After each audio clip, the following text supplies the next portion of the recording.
Okay. Zoom. Okay. Let in these people.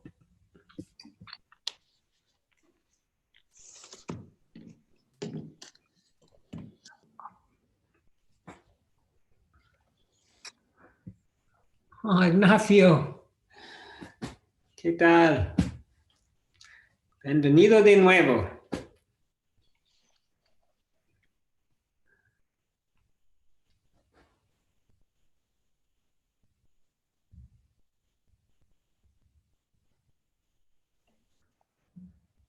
Okay, got one person still connecting. Julieta.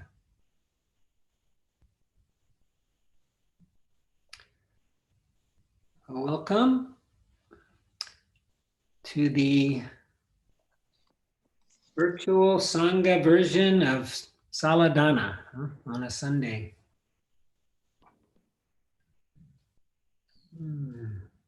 And the final, I guess the final day of Spanish holiday period. Well, tomorrow, I guess, is technically the final day.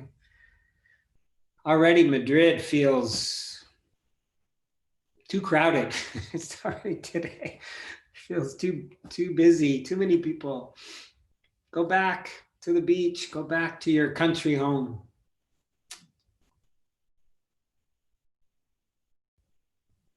Ooh, that looks good, Ana Monica. Un cafecito.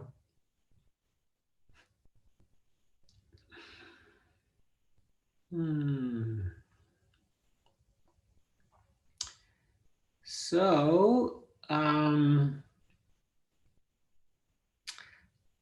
just going to say one little thing that Alberto led a meditation in Parque Retiro yesterday and he did a specific practice using metta for phrases that I liked very much. And I just wanted to mention it now in case you want to use this technique. And as many of you know, in Buddhism, we have this eightfold path, these 8 factors, and one of them is right effort. And in right effort, one of the practices is to try to cultivate and maintain wholesome states of mind. And when you dig in deeper, there's a list of ways that we can do that. And one of them is to replace an unwholesome state of mind with a wholesome state of mind. And so if you find during this meditation coming up, that your mind is it doesn't want to stop thinking or obsessing, mainly in words, you can always replace that with some metta phrases. Kind of give the mind something to chew on, you might say, using the metta phrases. And what he had us do in the practice is kind of extend out the metta phrases. May all beings, maybe you just say, may all beings be happy. May all beings be happy. May all beings be happy. May all beings be happy. And then, go to the breath or the body, the more traditional samatha anchor. So just an idea. I'd kind of forgotten about it. I used to use it actually quite a bit. Hadn't been using it much lately, but it was a good reminder that that's always available to us to use wholesome phrases. And yeah, that was the only kind of little twist, you might say, or addition that I wanted to add. Otherwise, we'll just do kind of a traditional, samatha, calming, centering practice for about 20 minutes. And then after about 20 minutes, I'll mention the option of extending to a more vipassana, more open awareness, you might say, open awareness practice, allowing whatever catches your mind to be your object, to be your anchor. So is there anybody who has maybe a question or like to say anything? Okay, very good. We do have this one black box. So that's Juliet. Okay. She's a black box, but looks like she's there.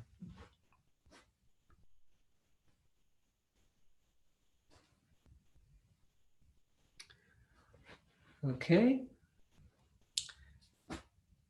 So as always, try to find a comfortable and at the same time stable, even dignified posture.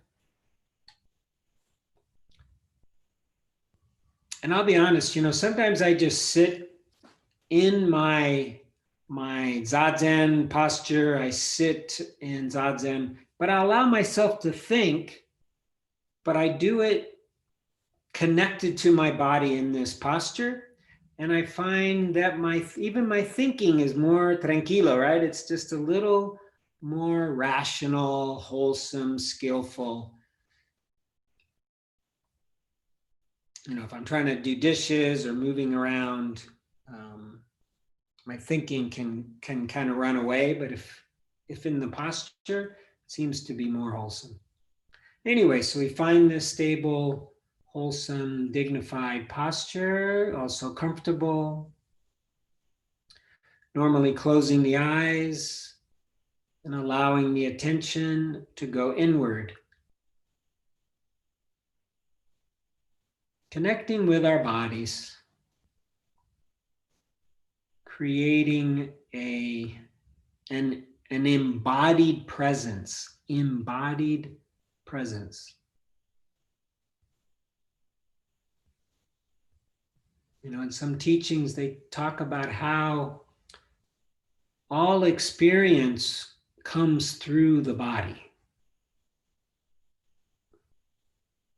And if we're disconnected from the body, lost up in our heads and the clouds, so to speak, we're going to miss our experience. So maybe take a couple deep breaths and really try to feel your body, especially the torso, the belly, the chest.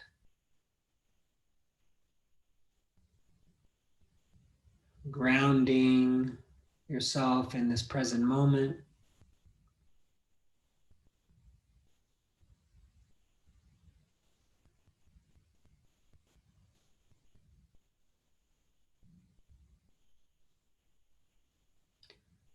Feeling and noticing whatever's present in the body.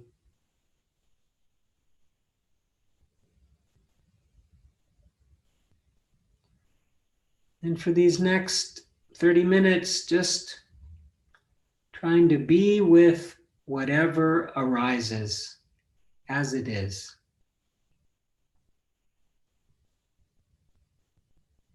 Whatever your experience turns out to be, just let it unfold.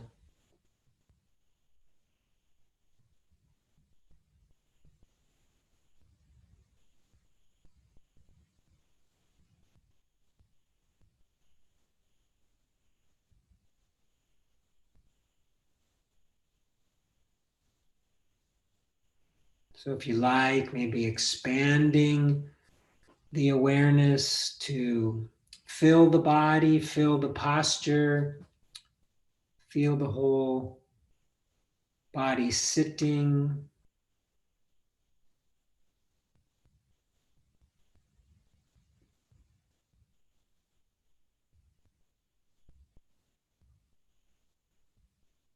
And you can use your posture at any time as an anchor, as a home base to return to when you notice that the mind has wandered off, that you've become lost in thought.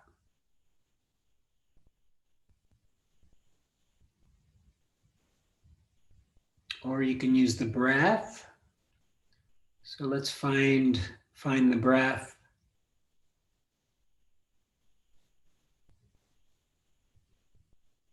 maybe at the belly, noticing the movement of the belly as a result of the breath, or at the chest, the nostrils.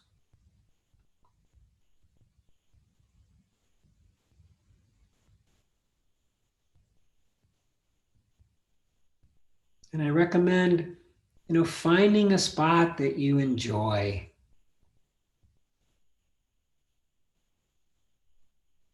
where the breath is easy to notice and even enjoyable to follow, to feel. And you could combine the breath and the body. You can use the whole body breathing as your anchor. And lastly, if the body doesn't work for you, the breath doesn't work for you, you can use sounds or hearing, a receptive kind of lean back, listening as your anchor.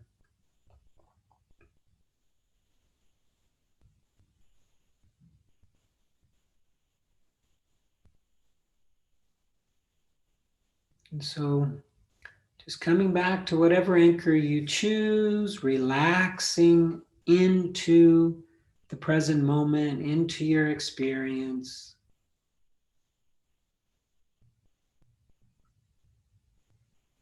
And don't worry, the mind is going to wander. And we just bring it back and experience the body, the breath, or sounds.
If you have a practice of labeling your experience or would like to try it, we simply use like one word names or labels for our experience.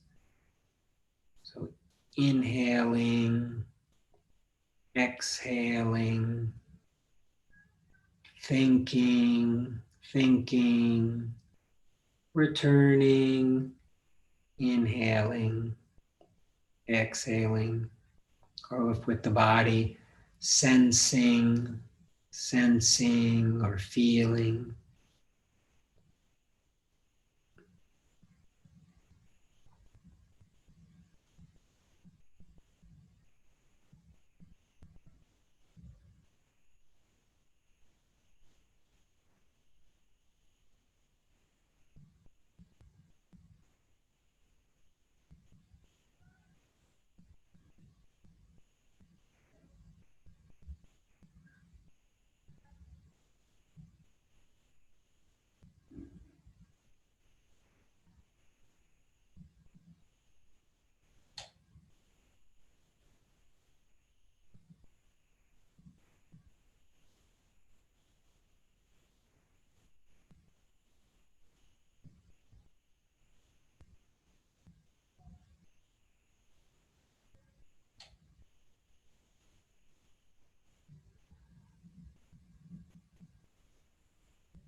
Each time we notice we're lost in thought, we just try to let those thoughts go like clouds in the sky and come back to our anchor, our body, our breath, listening. And when we do that, feeling the body, Regrounding ourselves with this embodied presence.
So if you're feeling more stable, the mind hopefully calmer,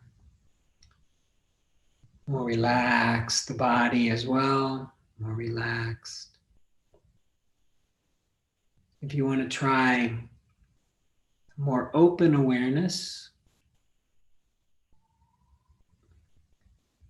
you can extend or expand your attention to allow whatever arises be the object of your attention, the anchor. So as I'm speaking, maybe it sounds. So you just listen. And then maybe you notice there's a strong sensation in the body, in the legs, for instance. Let that be the object of your awareness. When something else arises, more obvious, stronger, let that new thing be the object of your awareness. And it might even include thought. Where we turn our attention towards the thought, and all the while noticing how things change. Noticing how things are not stagnant.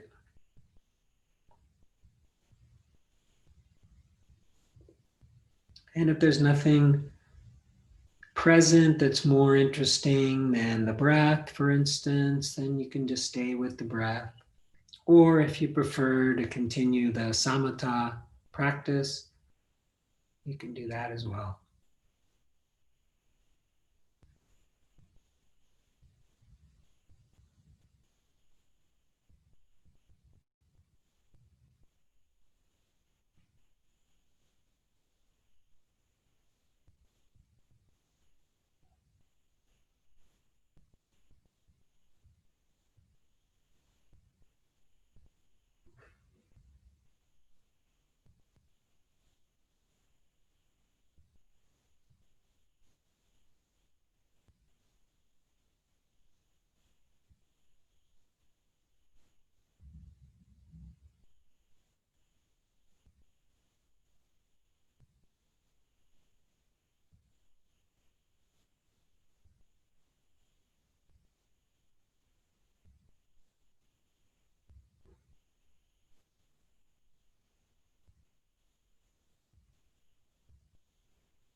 And now, no matter where your mind has been, your attention, let's return to the body, re-inhabiting the body, re-infusing it with awareness, consciousness.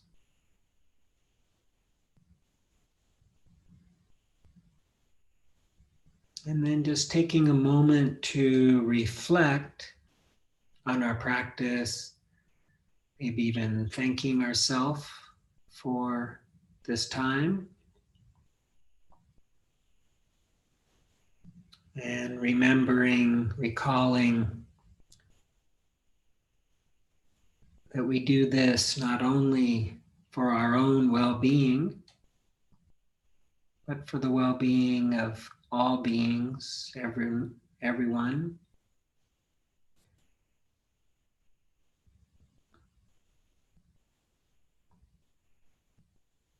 And maybe an appreciation of that, imagining that you can expand, extend your field of awareness to include everybody here on this call.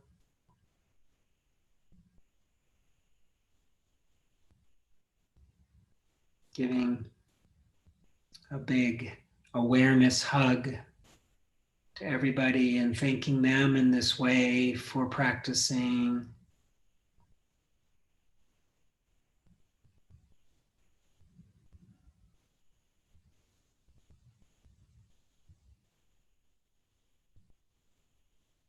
This is our Sangha, our Sunday Sangha. And when you hear the sound of the bell, just noticing whatever arises. If anything does, maybe sensation in the body, maybe thought. Again, just noticing it with a kind awareness.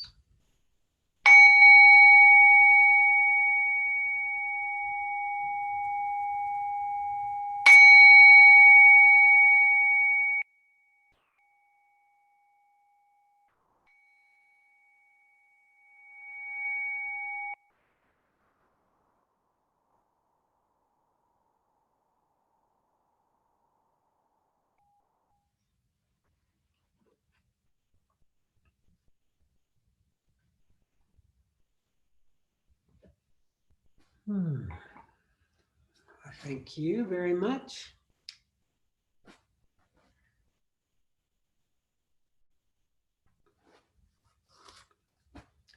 I will admit, as Saladana gets closer and closer to being finished,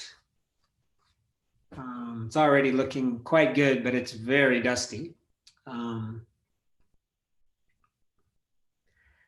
I look forward to trying to do this in person again someday.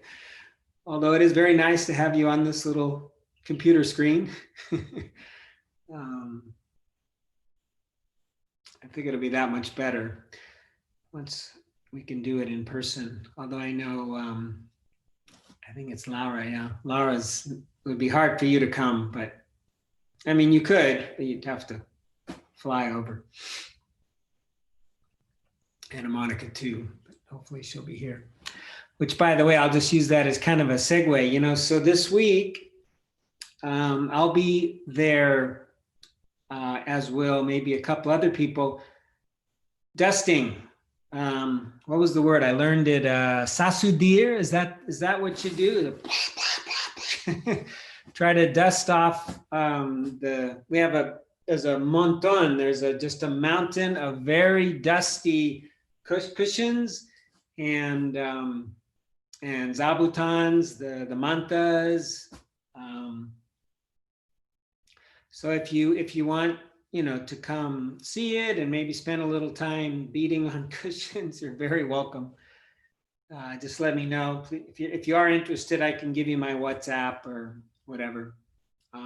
The doors aren't in. That's the main the main thing is we're waiting for these doors. And the guy said, "Oh yeah, I'll have them in the middle of August." And then he went to Marbella, and so he took my money and went to Marbella. But I hope he's coming back tomorrow. So hopefully we'll get our doors. And so the next week, so not this week, but hopefully by the next week, I'm going to try to figure out the best way to integrate Zoom, online with presence. And try not to spend too much money or make too much commitment. Probably we'll need a Wi-Fi connection. That's probably the main thing. But hopefully in 2 weeks' time, so that would be like the 13th, I guess, of September, maybe. If you're willing, up to the maximum, of 10 or whatever the legal limit is, maybe we could do it in person, and then also still continue the Zoom. And I imagine the Spanish groups will probably want to do the same too. So what I thought I would talk about is one factor of the Eightfold Path that we talked about briefly, or we did a summary last week. And this one is a right speech. And even though it seems like, at least for me, especially with Anna Monica still in San Francisco, most of the time I'm alone. So the only person I'm really talking to is myself, which even then, right speech would come in handy, right? To be nice to myself. But I was thinking, as we, start to interact more and hopefully have more social interactions, right speech will be more useful to us. And I mentioned last week, and I just kind of threw it in. It was actually kind of spontaneous, but there are some principles, some characteristics of right speech that literally come from the Buddha, right? Or we believe they do. 5 characteristics of what would constitute right speech. And then in the modern world, our current world, we have this practice called nonviolent communication, which they're not exactly the same, but if we were to practice nonviolent communication, the things they mention, I think we would be well within what the Buddha intended as right speech. And for a couple reasons, I thought I would talk a little bit about nonviolent communication. And for some of you, it might be a review, or you may know this. For others, it might be kind of new. And one reason is, in the weekend coming up, Nacho, one of our Sangha members, who's often on this call, even on Sundays, and a certified NVC trainer are going to offer a weekend retreat in, I think it's Molinas. Is Molinas a place in the Comunidad de Madrid? Molinas? Oh, I can give you more information, but it's in the Comunidad de Madrid, and it looks beautiful. Los Molinos es un pueblo de la Comunidad de Madrid. Okay. And so it's going to be there at another one of these Casa Espirituales places. And the pictures look fantastic. And so it's going to be a weekend from, I believe, Friday evening, tarde, to Sunday midday, where you're going to practice nonviolent communication. And then with Nacho, you practice yoga and Nidra yoga, which I believe is very tranquilo. It's almost like Anna Monica, Nidra, is it like yin, or do you know Nidra? I don't know. It's not like yin, because yin is holding just a few poses for a long time. Nidra is more, sleep is the word that comes to mind. It's a lot of on your back, relaxed, conscious. Okay. So Nacho, who teaches this kind of meditation, or excuse me, yoga, he'll be offering that too. So if you're interested, just send me a note or something, and I can forward the information that Nacho to me. And then in October, the NVC community, what they normally do is they have 9-day they're called intensives. And I've been to 3, I think, and they are quite intense. But because of COVID, they're not able to do that. So they're doing things online, which the last one they did was really quite fantastic. There were a number of offerings, and that will be coming up in October. Another worldwide 3-day or 4-day NVC retreat. Now, so this is mostly a Buddhist group, right? And so I want to maybe explain why I think NVC really fits well within our practice. And one thing I'll say is that, in Buddhism, and in Hinduism and various non-dualist practices, we come to understand and experience that there is like an absolute truth of things that is a little different than the manifest truth that we can see day to day, right? The physical material world. And some call it emptiness, others call it interconnectedness, non-dualist in the sense that we're all connected, we're all one. And those two perspectives, or those two realities, one being an absolute truth and another one being a material truth, they're really to inform each other. Once we realize that we're all interconnected, theoretically we won't do harm. Because when we do harm to another being, we are essentially harming ourselves. This is one of the reasons that we want to see this. We want to see it as, so I'm not saying, if I was asked what is MBC, so I'll say it. So it's NVC, and in Spanish, boy, it's been a while since I've said it. It's comunicación no violenta. Comunicación no violenta. But in English, it's non-violent communication. So we say NVC, and in Spanish, I guess it would be CNV. CNV. CNV. Thank you for the question.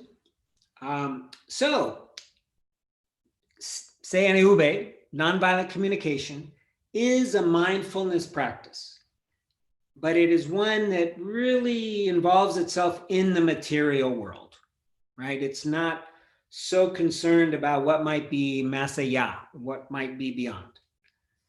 But in today's world, when we have so many challenges, sometimes I think, at least for myself, I need to fall back on something that really is useful in this material world here and now, right?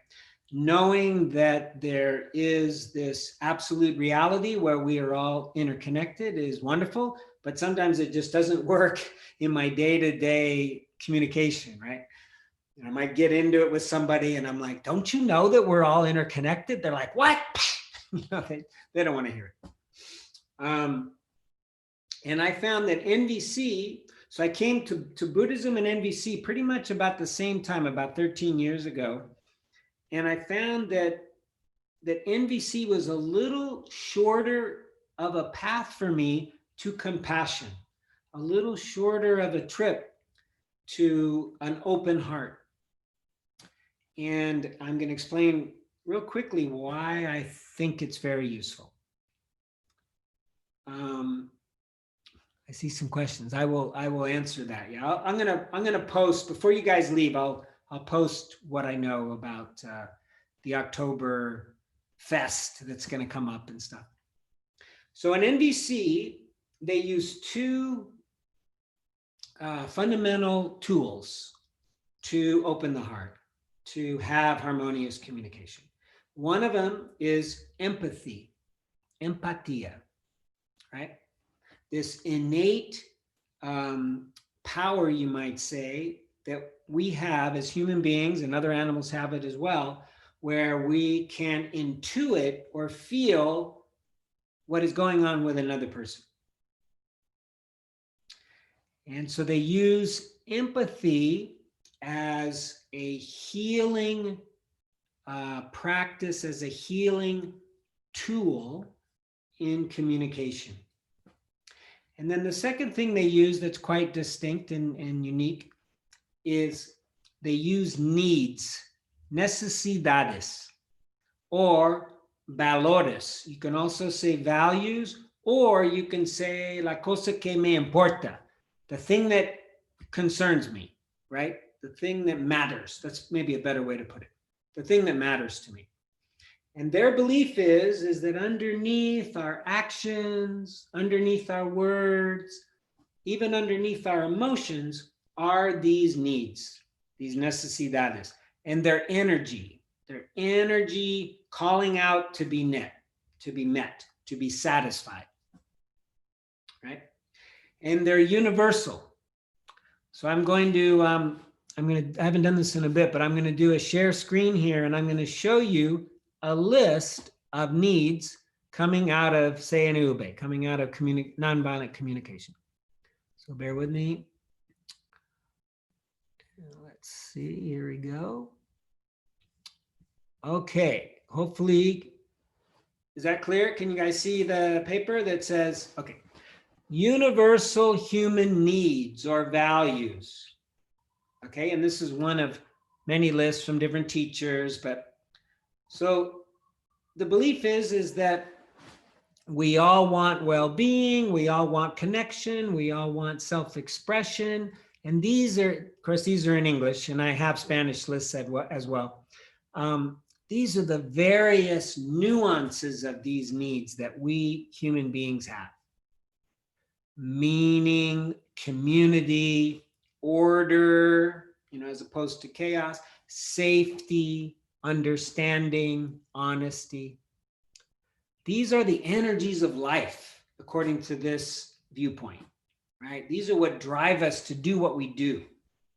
Like I could argue that maybe why I do this is because I want to meet, let's see, a need for meaning, maybe. Gives me a sense of meaning or purpose. I see purpose is in this list under meaning, purpose. When I do the Spanish one, which I haven't done in a while, the one that comes up a lot is challenge, or let's see if challenge is on here. Or adventure. Oh my gosh. Yeah. Sometimes, right here. I see under freedom, growth, or challenge. So these are needs. These are fundamental, universal needs that we all have. And getting in touch with our needs can be so beautiful, right? Can be so beautiful. And many of them go, in fact, probably maybe all of them go all the way back to when we were just children, to when we were just babies. Maybe we start off and we need, the basic things like food and water and warmth and touch and stuff like that. And then as we grow, they grow. And so it's a mindfulness practice because we become aware of the needs as they arise. And they're often communicated through our feelings or our emotions. So I'm going to show a list of that. Let's see. Got to move this thing so I can see a little better. Here, feelings. Okay. So this is, not an exhaustive list, but this has been grouped into the first 5 are pleasant, what we might call pleasant feelings, right? In Buddhism, we have unpleasant, or neutral. Maybe these are the pleasant ones. Peaceful, loving, glad, playful, interested in all the nuances of them. And it's often believed that if we're feeling one of these, then our needs are met. They're probably pretty satisfied in this moment. And then there's on this lower part, these would be what we might call the unpleasant feelings, right? Mad, sad, scared, tired, confused, and various variations on that. And the the practice is when we're feeling one of these things, usually it's because there's a need that is unmet, that is not satisfied, and it is calling. And so the calling manifests in the form of a feeling.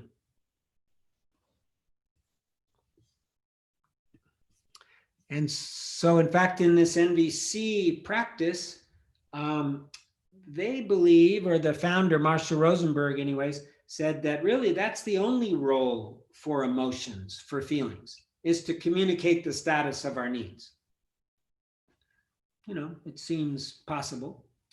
But so with our mindfulness practice, we notice, okay, there's a need arising, or a feeling, I should say, a feeling arising. And if it's pleasant, that might be a signal that my needs are met right now. You know, I'm full, I've got connection, you know, all things are good. But if it's something other than that, which oftentimes it is, right? I mean, let's be honest, probably most of the time, except for a few lucky people, we're in dukkha, right? We're in the unpleasant. We're in those feelings that are not satisfying. And so that means there's a need that is craving, that wants to be met. And we notice it. We can take a choice or take action, try to feel it, complete it, satisfy it, or we can just feel it and grieve it. You know, just allow mindfulness to do its thing, and it should go away because everything is impermanent and everything goes away. So that was a rather brief, but I think not a bad description of what nonviolent communication is about. It's about using empathy to connect with other people. Oh, I'll tie these two together. I'm sorry. So the empathy piece, empathy can be transmitted with a silent presence. And sometimes we do that in our small groups or whatever, especially a few months ago, where you just listen. You just listen to the person with your full body, with your mind open, prefrontal cortex open. And this is an empathetic listening, okay? But it's passive, you're just listening. In nonviolent communication, they came up with an active listening where you actually will ask questions or make guesses as to what the person is feeling or needing. You know, like you might say to your partner, maybe your partner seems, or somebody, you know, close to you seems kind of agitated or whatever, and you might guess, you're seeming kind of agitated right now. Is that because you're scared because of the COVID and you have a need for safety, for instance? And just that guessing at the level of needs can sometimes produce in the other person this sense of being seen, also a need. This sense of being understood, also a need, right? A sense of being known. And then they relax, right? It really can be a very powerful tool. Anna Monica's great at it. She can guess these things. Like if we get going a little bit, you know, and we're maybe disagreeing on something, and she can pull it out really good and diffuse the situation with a few guesses. And it doesn't even have to be right, which is really nice. It can, because it helps the person organize their own thoughts and their own feelings and where they're at.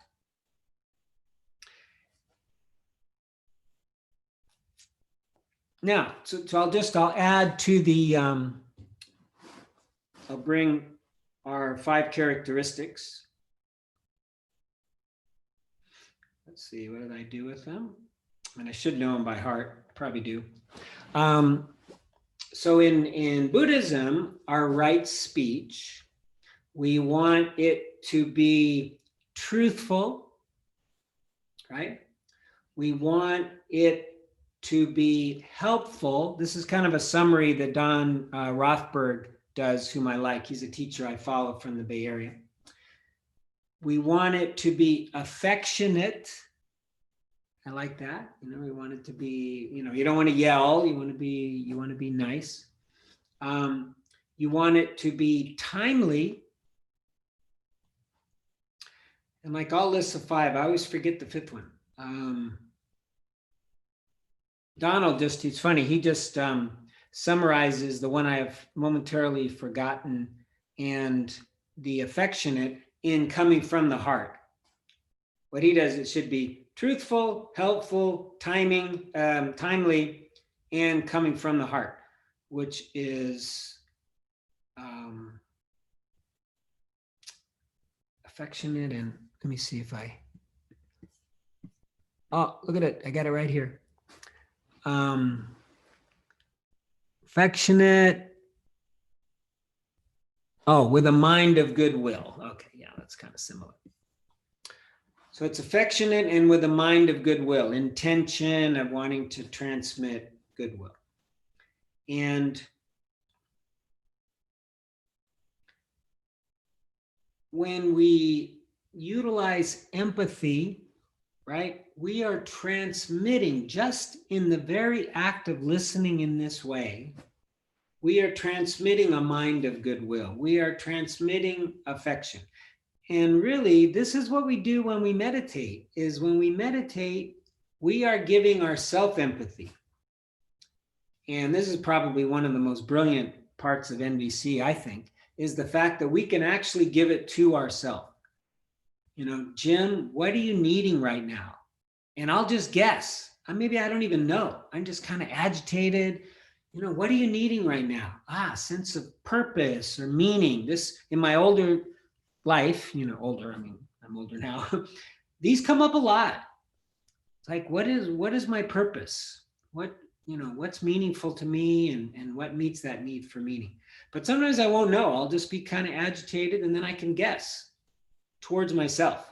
And then when you hit it, there's kind of like a little pop, right? There's a little, yeah, there it is. That's what it is. And then, you know, the truthfulness and helpfulness, going back to the Buddhist characteristics, you know, being truthful is one thing where I could say, look, you did this and it hurt my feelings, and really you shouldn't have done that. But that might not be so helpful for the person. The person might not be in a space to be able to receive like the truth too harshly, too directly. So it needs to be at a good time. Like maybe right now is not a good time to talk about this. Can we talk about it in an hour, or maybe tonight or tomorrow? You know, bringing these two together, I think, is the best we can do. And you know, in Buddhism, they also say for it to be right speech, it should have all 4 or 5 of the characteristics at once. So we want it to have good timing, as well as be truthful and helpful and coming from a place of goodwill. Yeah, let me see. Oh, yeah, that's a good spot. Let me make sure there's nothing. Well, you know, when I first got here to Spain 5 years ago, I actually held a workshop where we did this empathetic listening, and it was quite fun. And you know, maybe down the road we'll see how things go, but I'd love to do it again. It's a beautiful, beautiful practice, and something that fits quite well in the Zoom world, because you break out into small groups, and then, or you know, maybe 2 people, and offer each other empathy and need guessing and stuff, and get a little taste of it. Anyways, I noticed like, you know, 3 or 4 people had to leave. So either the talk has been quite boring or people have things to do. But why don't I just, I'll open it up. If anybody would like to say something or they have a question, you could just wave. I can see everybody.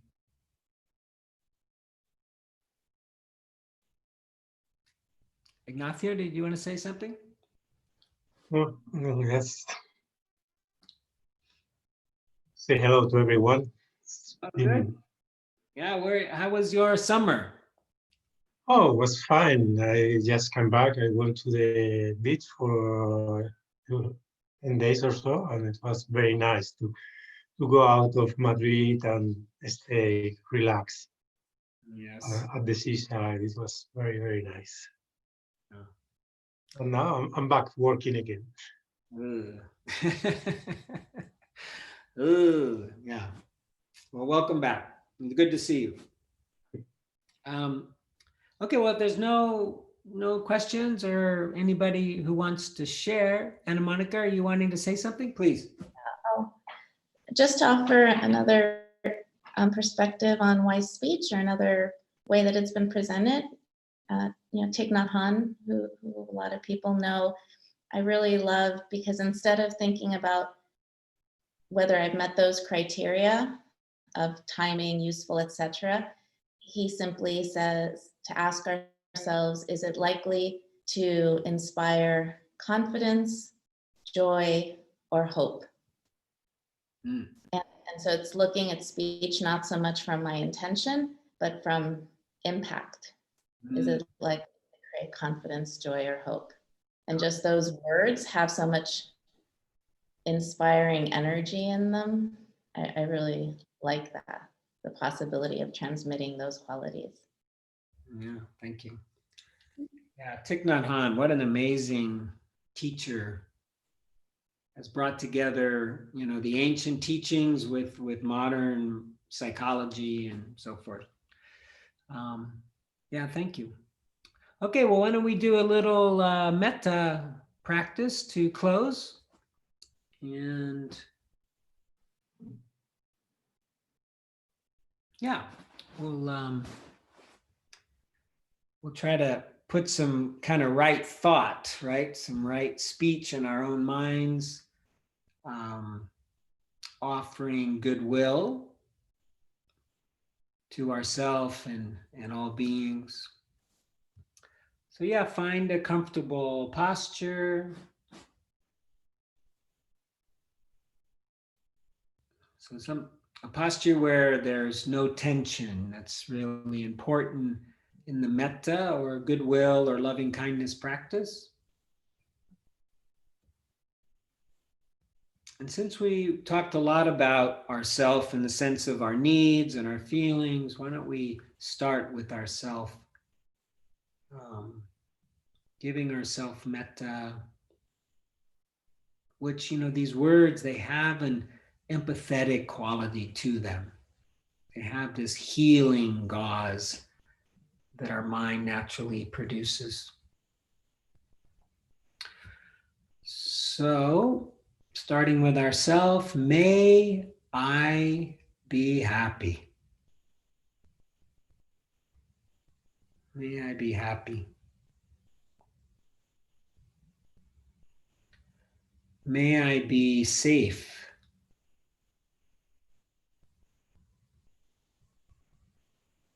May I be well.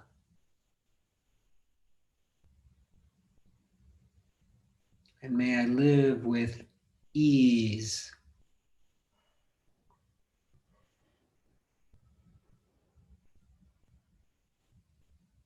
So just being aware if any of those words landed, and you want to say them to yourself. And if one lands more than another, maybe you can just keep saying that one, really trying to feel it.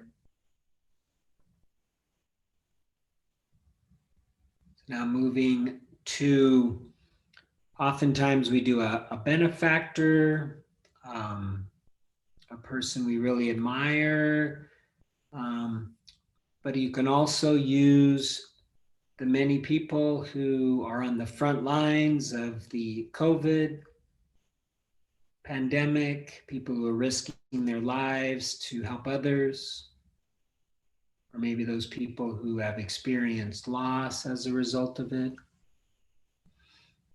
So just hopefully an easy give, an easy offer. May you be happy.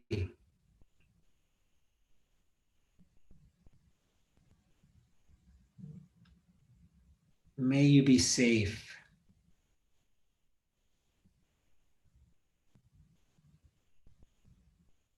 May you be well.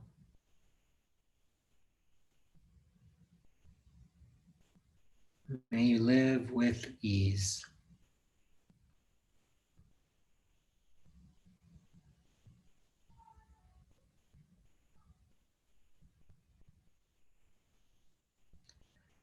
And now let's bring to mind what we often call the difficult person.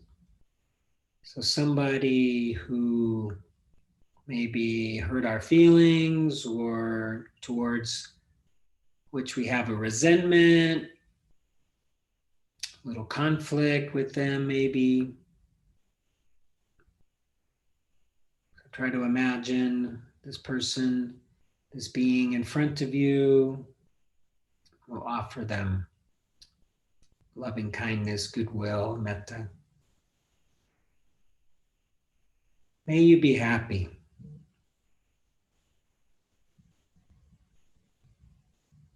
May you be safe.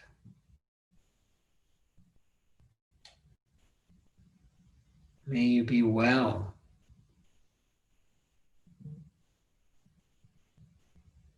May you live with ease.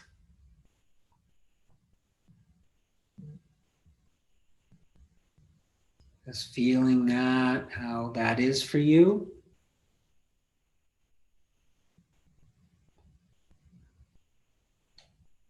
And finally, all beings, may all beings be happy.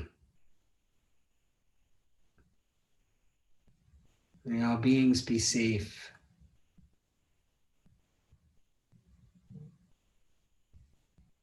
May all beings be well. May all beings live with ease.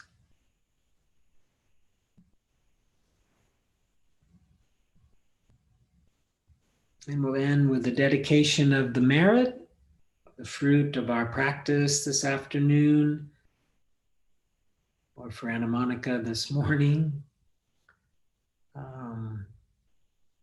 Giving it away, sharing it, however you want to look at it. This is a practice of non-harming and a practice of generosity. So offering up the merit of our practice, the teachings, our Sangha, and our Buddha nature to the benefit of all beings. May all beings be happy and peaceful, healthy and strong, safe and protected. May all beings be free from suffering and the causes of suffering, free from war, violence, discrimination, and free from COVID, free from coronavirus. And may all beings find their path and become in touch with their needs, which will guide them towards purpose, towards meaning, towards non-harming, towards love. May all beings be free.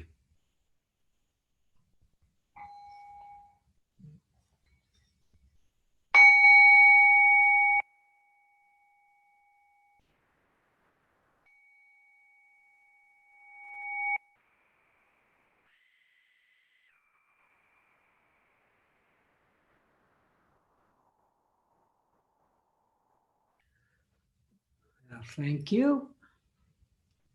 I'm going to put my Spanish number, my WhatsApp number here.